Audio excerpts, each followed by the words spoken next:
고린도 전후서는 사도 바울을 통하여 하나님께서 고린도 교회에 보내신 성경, 또 편지라고 볼 수 있습니다. 고린도가 어떤 곳인지 먼저 잠깐 생각을 해보겠습니다. 고린도는 여러분들이 그리스라는 나라를 아실 겁니다. 그리스, 아테네가 수도죠. 아테네. 옛날에는 그 그리스 나라가 굉장히 부강한 나라였습니다.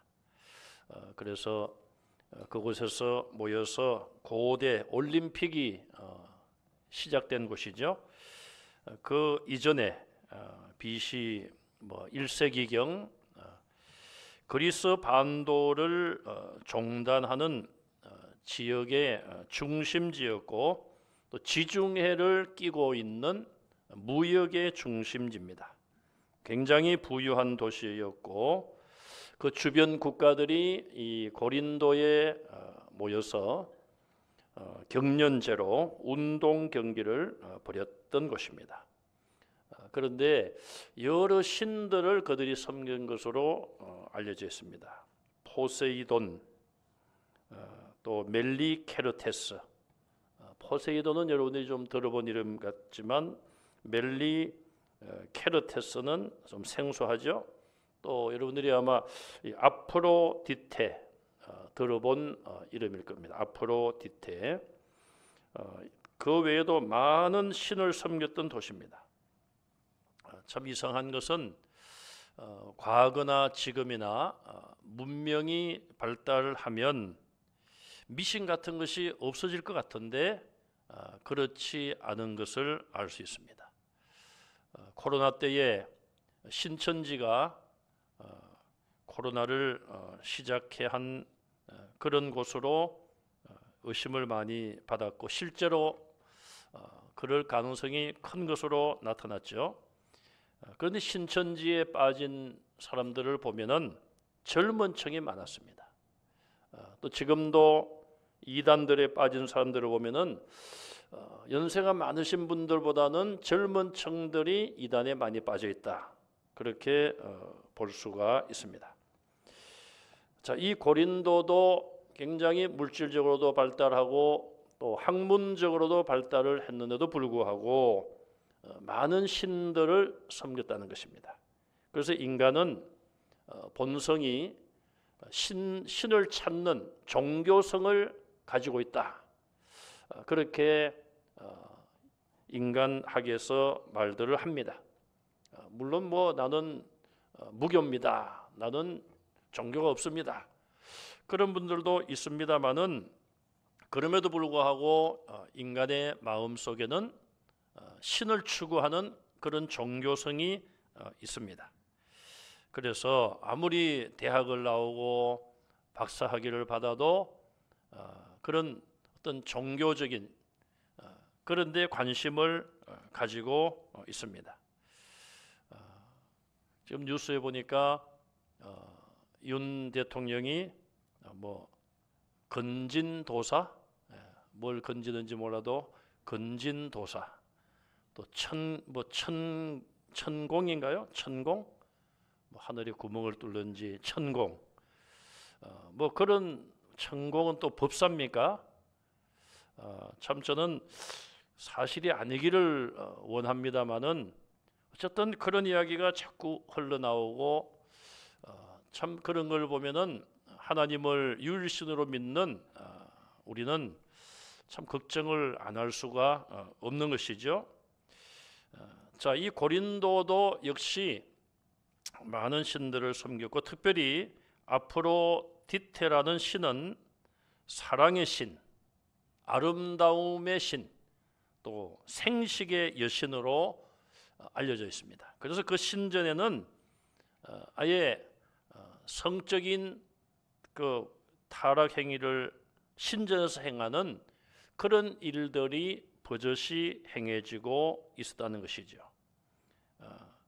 또 철학이나 수사학을 가르치는 학교들도 유명한 학교들도 있어서 지식층들의 자부심을 가지고 있었던 그런 도시가 고린도입니다. 그런데 그 고린도는 유대인들이 꽤 많이 살고 큰 공동체를 이루고 있었다고 합니다. 바울 사도가 2차 선교 여행 때에 AD 50년, 51년 그 겨울에 고린도를 방문하여 약 1년 정도 복음을 그곳에서 전파하고 교회를 개척했습니다. 로마에서 추방을 받은 아굴라와 브리스길라 부부죠.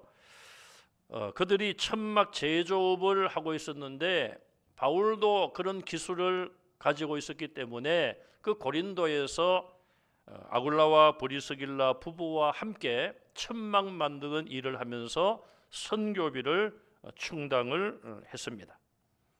바울은 그 고린도에 있는 회당에서 열심히 복음을 전했고 그래서 많은 유대인들이 예수님을 그리스도로 믿게 되었습니다. 그러자 다른 유대인들이 반발을 하게 됩니다. 그래서 바울은 예수님을 그리스도로 믿는 유대인들을 회당에서 분리시켜서 유스도라고 하는 사람의 집에서 이제 교회를 시작합니다. 옛날에는 다 교회들이 한 가정에서 모여서 예배를 드린 경우들이 굉장히 많았습니다. 개척교회를 시작한 것이죠. 바로 그것이 그 교회가 고린도 교회입니다. 자, 오늘 본문을 보시면은 먼저 1절에서 3절을 보면은 인사말이 나오고 있습니다. 1절에 바울은 자기 자신이 이 성경을 기록했다는 것을 밝히고 있습니다. 그러면서 자신을 이렇게 소개합니다. 하나님의 뜻을 따라 사도가 된 사람이다.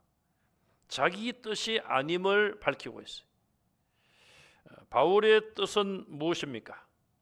바울은 바울이 되기 전에 사울이라는 사람이었어요. 사울은 유대교의 열성분자였습니다. 둘째가라면 서러울 정도로 앞장서서 예수를 그리스도라고 믿는 교회 성도들을 박해했습니다. 감옥에 가두고 죽이는 일에 앞장선 사람이에요.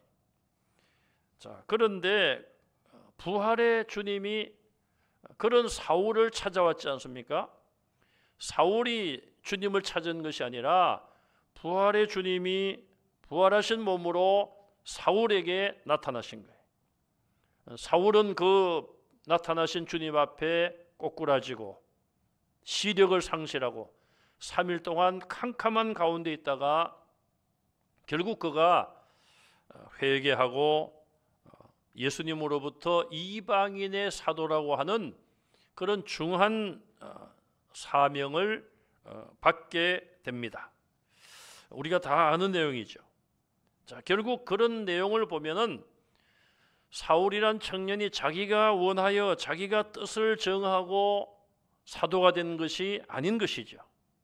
그대로 하나님께서 내버려 두셨다면, 주님이 그를 찾아오시지 않았다면 이 사울은 끝까지 성도와 교회를 박해하다가 멸망받을 사람이 분명했습니다. 그러나 하나님의 계획 속에는 그런 사울도 하나님의 자녀로 선택해 주셨고, 또 그런 박해자, 핍박자를 회개시키고 회심시키고 예수님을 믿게 하여 이방인들을 위한 사도로 사용하는 것이 하나님의 뜻이었습니다. 그래서 바울은 여기서도 하나님의 뜻을 따라 사도가 되었다. 그는 어디에서나 자기가 사도된 것이 하나님의 뜻임을 이야기하고, 또 중요한 변론의 때에 자기가 다메섹 언덕에서 부활의 주님을 만나고 그 이후에 그가 실명을 하고 3일 동안 캄캄한 데 지내다가 아나니아를 만나 눈을 뜨게 되고, 부활의 주님으로부터 내가 이방인을 위한 사도로 직분을 받았다. 그런 고백을 바울은 늘 하는 것을 성경에서 보게 됩니다. 또 두 번째로 바울은 자기를 예수 그리스도의 사도로 부르심을 받았다, 이렇게 소개하고 있습니다. 처음에 12 사도를 예수님께서 찾아가셔서 그들을 부르시지 않습니까? 물고기 잡는, 그물을 깁는 바닷가에 있는 제자들, 어부들, 그들에게 가셔서 나를 따라오너라. 내가 너희로 사람을 낚는 어부가 되게 하리라. 세관의 안전 마태도 따라오라고 그들을 다 부르셨습니다. 예수님은 박해를 하고 있던 이 사울도 직접 찾아가셔서 다메섹 언덕의 빛 가운데 나타나셔서 그를 회개시키고 사도라는 직분을 그에게 주셨어요. 바울은 그 사도의 사명을 받고 순교할 때까지 변함없이 충성한 것을 볼 수 있습니다. 또 바울은 형제 소서데네와 함께 이 편지를 보낸다고 이야기합니다. 이 소서데네가 누구인가? 사도행전 18장 17절에 보시면은 우리가 수개월 전에 주일날 제가 말씀을 드렸는데요. 이 소서데네는 고린도에 있는 회당장이었습니다.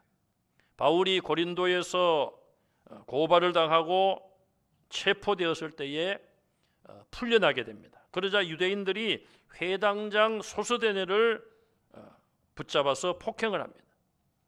이 소서데네는 그 당시에 폭행을 당한 이후에 아마도 바울을 통하여 복음을 듣고 훌륭한 복음의 일꾼으로 변화되었다고 짐작할 수가 있습니다.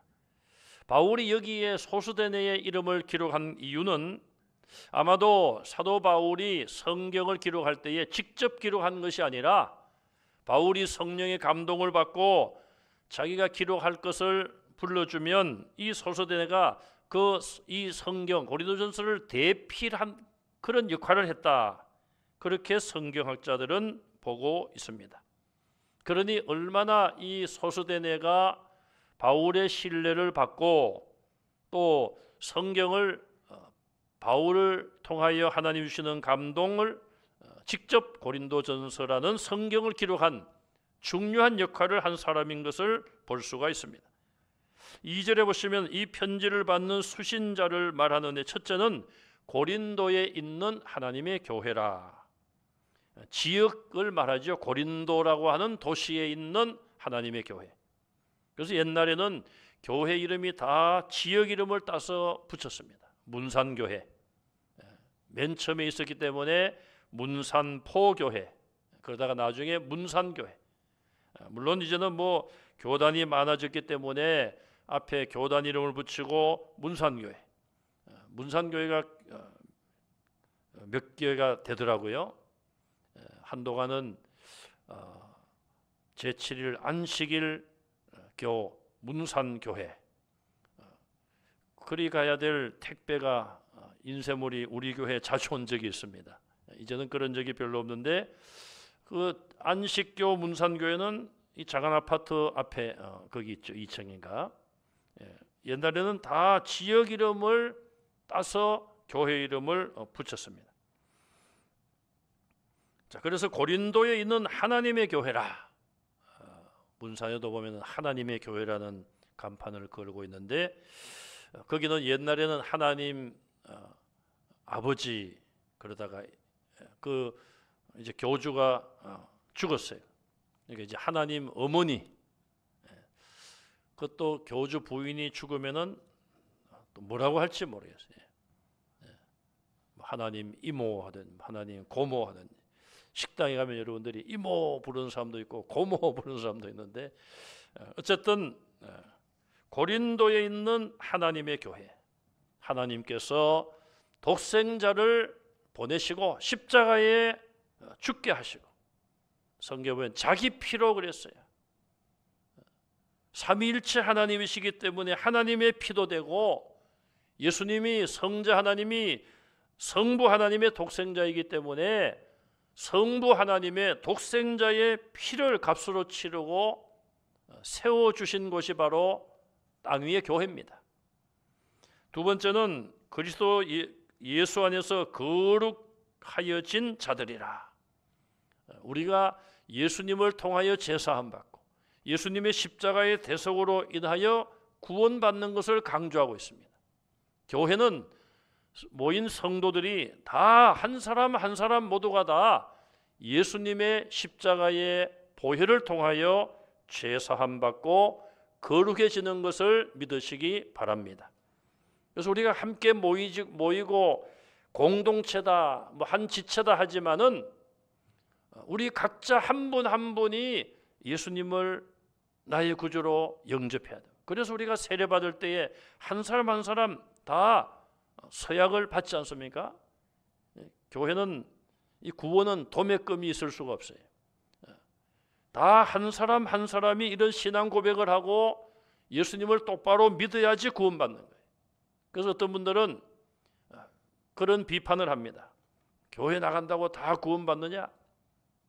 지금 교회에 온 성도들이 다 100% 천국 가느냐? 그렇게 말하는데 뭐 좀 비판을 하려고 그렇게 말합니다만은, 그러나 그것도 일리가 있는 거예요. 왜? 한 사람 한 사람이 나는 예수님을 구주로 믿습니다, 그런 분명한 신앙 고백을 하고 그 믿음을 지킬 때에 구원받기 때문에 그런 거예요. 만약에 그런 믿음이 없이 그냥 형식적으로 교회 출석을 한다면은 구원을 완전히 받았다고 볼 수가 없다는 것이죠. 자, 그런데 사도 바울은 그리스도 안에서 거룩하여진 자들, 그들에게 이 편지를 보내고 있어요. 또 성도로 부르심을 받은 자들이다. 여기 부르심을 받았다는 말, 이것은 많은 사람 가운데 불러냈다는 것입니다. 그것이 교회라는 그 어원과도 연관이 있어요. 성도들은 하나님께서 많은 사람 가운데 우리를 불러내셔서 예수님을 닮아가도록 공동체를 이루고 주님의 몸을 이루는 지체로 우리를 불러주셨어요. 그래서 우리는 거룩한 주님을 닮아 거룩한 삶을 살아야 돼요. 또 여기 네 번째로 보면은 각처에서 예수를 주님으로 믿고 예수 그리스도의 이름을 부르는 모든 자들. 바울은 이 고린도전서 이 성경을 고린도 교회에 보내고 있습니다마는 고린도 교회만이 아니라 각처에서 예수님의 이름을 부르는 자들, 예수 믿고 구원받고 예수의 이름을 높이고 그 이름을 전하고 그 이름을 의지하는 모든 성도들에게 이 편지를 보낸다. 그래서 성경은 그걸 받은 자들의 것만이 아니라 그들이 받아서 이 말씀을 가르치고 오늘 지금까지 신약 성경은 약 1900년이 지나도록 우리에게 전례가 되었고 구약은 수천 년을 통하여서 우리의 손에 전례되어 있습니다. 자, 여기 성도라는 말은 선택 또 부르심, 그와 동의어라고 볼 수가 있습니다. 그래서 구약 성경에는 선택, 부르심, 또 성도, 이것을 이스라엘 백성들에게 붙인 말이에요. 하나님께서 많은 사람 가운데 또 우상 숭배가 덕실거리는 가운데 갈대아 우르에 살던 아브라함을 불러내셨습니다. 아브라함아, 고향 친척 아비집을 떠나라 그랬어요. 그곳은 우상을 섬기는, 아브라함도 그들과 다를 바 없는 그런 사람 중에 하나였습니다. 그런데 하나님께서 아브라함을 선택하시고 불러내신 거예요. 너로 큰 민족을 이루게 하리라. 그래서 아브라함이 하나님을 믿었고 그 아브라함의 믿음을 따르는 후손들, 그들을 이스라엘 민족으로 세워주셨습니다. 그래서 구약에는 선택받은 자, 부르심을 받은 자, 성도, 그럼 이스라엘 백성들을 두고 한 말이었습니다. 그러나 신약 성경에 와서는 이제 영적인 이스라엘로 바뀌게 됩니다. 그래서 예수님을 믿는 모든 성도들은 다 영적인 아브라함의 후손들이고 또 아브라함을 불러내셨듯이 신약의 성도들을 하나님께서는 선택하시고 예정해 놓으시고 때가 되어 그들을 그리스도를 통하여 그리스도 안으로 부르시고 예수님을 통하여 구원을 얻게 하셨습니다. 이것이 구약과 신약의 성도의 개념이다. 그렇게 이해를 하시면 돼요. 자, 3절에서 바울은 이제 고린도 교회 성도들과 이 서신을 받는 자들을 축복하고 있습니다. 그 축복은 두 가지입니다. 은혜와 평강이고, 은혜와 평강을 주실 수 있는 분은 하나님 아버지와 그 아들 주 예수 그리스도라고 밝히고 있습니다. 자, 은혜는 무엇입니까? 죄인을 구속하기 위한 하나님의 행위가 은혜예요. 하나님은 예수님을 통하여서 우리에게 그저 구원을 주셨습니다. 공짜로 우리에게 구원을 주신 거예요. 여러분, 공짜가 얼마나 좋습니까? 그래서 얼마나 우리 한국 사람들이 공짜를 좋아했으면 옛날에 공짜라면 뭐도 마셔요? 양주물도 마신다. 양주물 마시면 안 되죠. 마시면 죽습니다.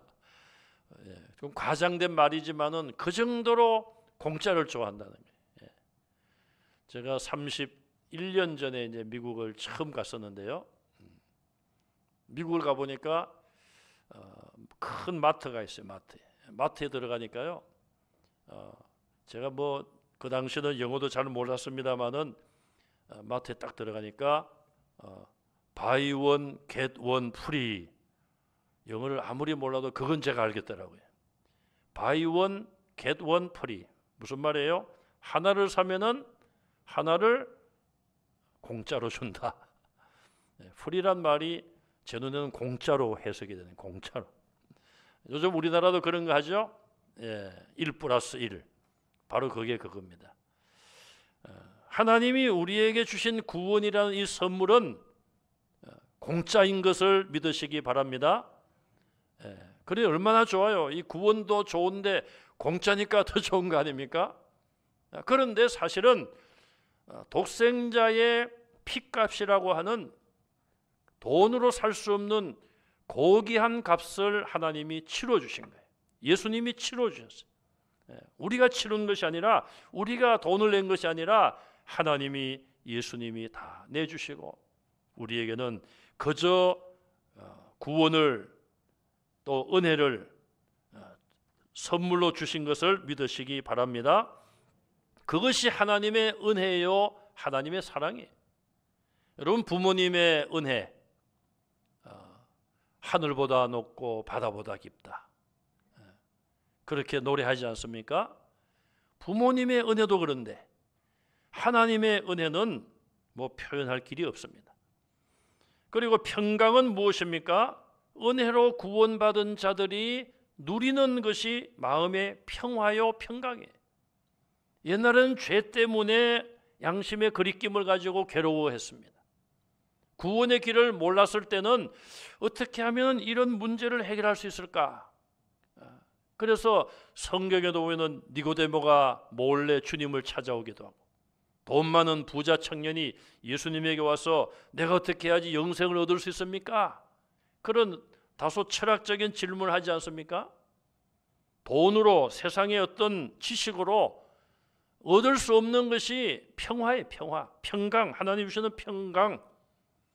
하나님은 우리를 사랑하심으로 은혜와 평강을 주셨고, 바울은 그런 은혜와 평강을 받았기 때문에 서신서를, 편지를 쓸 때마다 성도들에게 은혜와 평강을 있기를 축복하고 있습니다. 여러분들도 다른 사람에게 이런 축복할 수 있는 성도들이 되시기를 바랍니다. 자, 4절에서 9절을 보면 바울의 감사와 소망이 나옵니다. 바울의 감사가 무엇인가? 4절에서 7절을 보시면은 하나님께서 예수 안에 너희에게 은혜 주신 것을 감사한다. 바울이 항상 하나님께 감사하는 이유는, 또 그 은혜는 무엇입니까? 구체적으로 5절 이하에 나오는데, 고린도 교회 성도들이 예수 안에 모든 언변과 모든 지식이 풍족했다. 고린도 교회 성도들은 은사를 많이 받았습니다. 자, 그 은사 가운데서도 지역적으로 언변, 지식의 은사를 선호하고 자랑했습니다. 12장 10절에 가서 보면은 방언, 방언도 언변, 입으로 말로 하는 거 아닙니까? 또 14장 1절에 보면 예언, 하나님의 말씀을 전하는 것. 또 12장 8절에 보면 지혜의 말씀과 지식의 말씀, 다 입으로 언변으로 하는 그런 은사들을 특별히 고린도 교회 성도들은 자랑하고 또 자부심을 가지고 있었습니다. 바울은 그들에게 있는 은사를 먼저 인정해주고 있어요. 너희에게 그런 은사가 풍족하다. 나는 그것 때문에 하나님께 감사한다. 그리고 이제 그 선의를 베풀죠. 칭찬을 받으면은 여러분 마음이 좀 부드러워지지 않습니까? 그렇게 한 이후에 마음이 열렸을 때에 이제 바울이 뒤에 가서 고린도 전서를 쓰게 된 진짜 이유를 밝히고 있습니다. 자, 이 고린도 교회는 이처럼 은사를 많이 받은 교회인데 그것 때문에 성도들이 교만해지고 서로 오해가 생기고 분열과 다툼이 일어났습니다. 그래서 바울은 그걸 지적하기 전에 너희에게 은사가 많다. 나는 그것 때문에 감사한다. 이렇게 말하고 있어요. 자, 그리고 6절에 보시면은 고린도 교회 성도들이 예수 그리스도에 대한 증거의 복음을 들었다. 그 복음 안에 그들의 믿음이 견고하게 되었다. 자, 은사를 이야기했지만 은사보다 중요한 것은 뭔가? 예수 그리스도에 대한 확실한 믿음, 복음 안에 견고히 서는 것이 더 중요한 것을 여기서 이야기하고 있는 것입니다. 은사가 중요하고 뭐 방언을 하고 하나님 말씀을 전하는 것 다 중요한 것이지만 예수 그리스도의 증거, 복음의 증거, 복음의 핵심, 예수님의 십자가의 복음을 통한 구원, 그것을 먼저 견고하게 해야 됨을 여기서 강조하고 있습니다. 그러면서 예수님 다시 오실 때까지 책망할 것이 없는 자로 하나님께서 너희들을 지켜주신다. 그것을 믿는다고 말합니다. 7절과 8절을 보면 성도들의 진정한 소망, 예수님이 나타나심을 기다리는 것, 주님의 재림인 것을 이야기하고 있습니다.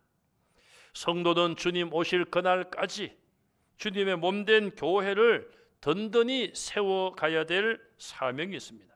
그래서 바울은 고린도 교회 성도들에게 모든 언변, 모든 지식이 풍부했고 복음의 증거를 확실히 믿고 있고 모든 은사에 부족함이 없다. 그렇게 칭찬을 하고 있습니다. 자, 그런데 그런 은사를 가진 이 고린도 교회 성도들이 교회를 견고하게 세우지 않고 오히려 허물어뜨리는 그런 데 사용한 것을 우리가 뒤에서 볼 수 있습니다. 그래서 바울은 8절과 9절에서 고린도 교회의 안녕과 구원이 성도들에게 달려있는 것이 아니라 9절에 이하에 보면 하나님과 예수님에게 달려있다. 그것을 상기시키고 있습니다. 바울은 그것을 상기시키며 자기 스스로 위로를 받기도 하고 또 고린도 교회 성도들에게도 위로를 하고 있습니다. 사람이 잘못하더라도 하나님이 예수님이 교회를 든든히 세워주신다. 자, 그것을 말하고 있습니다. 결국 은사를 가지고 얼마나 하나님의 뜻에 합당하게 교회를 세워가는가, 그 결산은 주님이 이 땅에 재림하시면 이루어진다는 것을 바울은 밝히고 있습니다.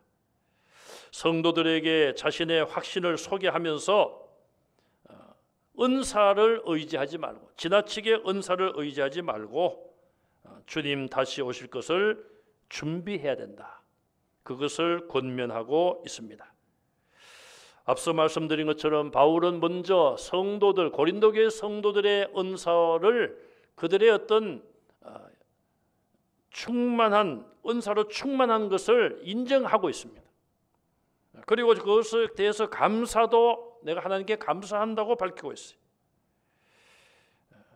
앞으로 은사에 대하여 다룰 것을 예고하는 것이다. 그렇게 볼 수 있죠. 오늘 말씀을 정리하면 오늘 내게 하나님이 주신 은사가 있을 것입니다. 그것은 분명히 하나님께서 필요하셔서 내게 주셨다. 그럼 하나님이 원하시는 곳에 그 은사를 사용해야 된다는 그런 마음을 가지시고 하나님이 은혜 주신 대로, 은사 주신 대로 충성스러운 청지기가 되시기를 바랍니다. 청지기는 하나님의 것을, 주인의 것을 주인의 뜻에 합당하게 관리하는 사람이 청지기예요. 우리가 가지고 있는 것이 무엇입니까? 내가 주인이라고 말할 수 있는 것이 무엇입니까? 내가 소유권을 주장할 수 있는 것 있을 수 있습니다.